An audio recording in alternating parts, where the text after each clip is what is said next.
transcription number 238 start. The third point, I think that we have got to keep in mind, to which my honorable friend Dr. Syama Prasad has referred, is the question of increasing the productive capacity of the country. That of course goes to the root of all the problems with which we are faced, and in the circumstances in which we are placed, I have no doubt that all the agencies of government concerned with production would do their best to meet this difficult situation.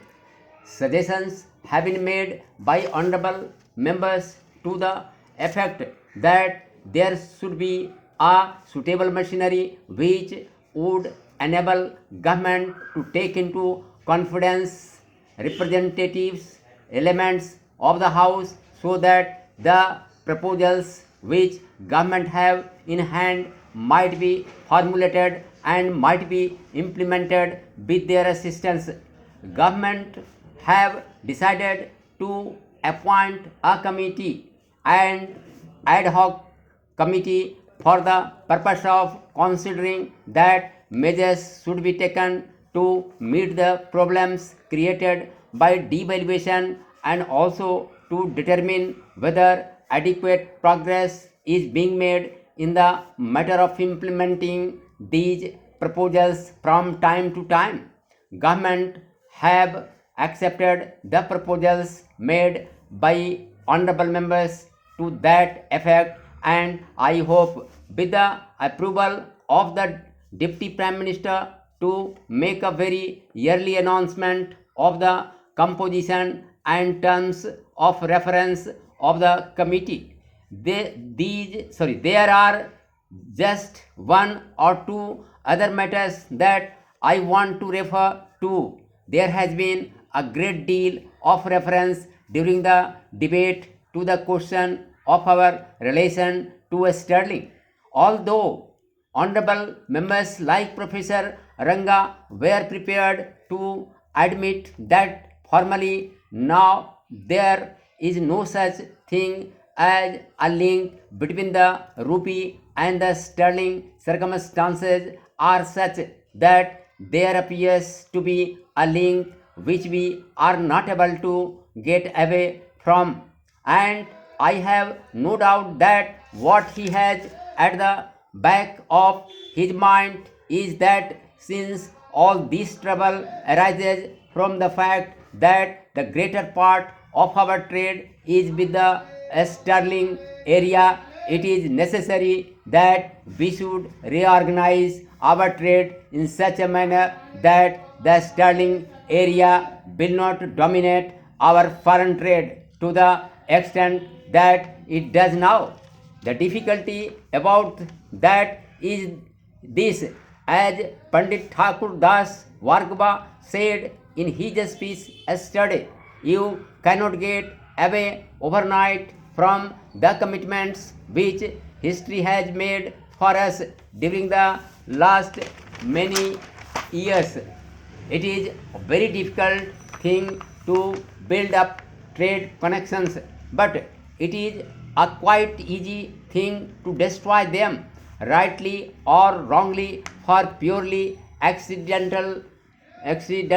reasons or by historical developments. It so happens today that most of our trade connections are with the countries in the sterling area, and I think it would be a mistake from the point of view of our own interests to do anything which will destroy these long standing trade connections, which are of very great help to us.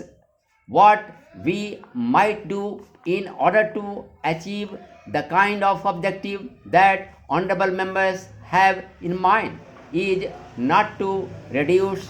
or to destroy the trade connections which we have in the sterling area, but to build up new connections in other areas, so that the existing trade connections that we have in the sterling area would not be so large a proportion of our total foreign trade. That is really the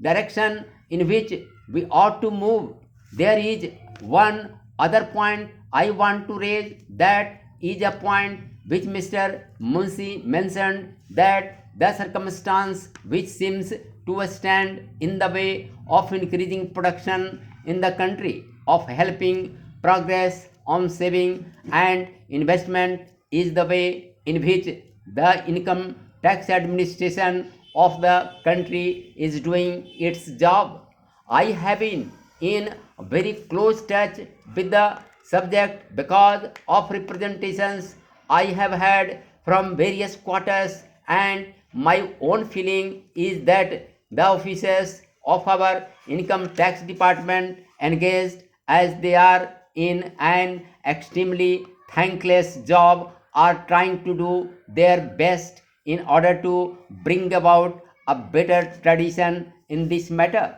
I have for some time felt that one of the difficulties of our income tax administration is that we have not yet been able to establish anything like a satisfactory liaison but between the income tax administration and the public with whom that administration deals.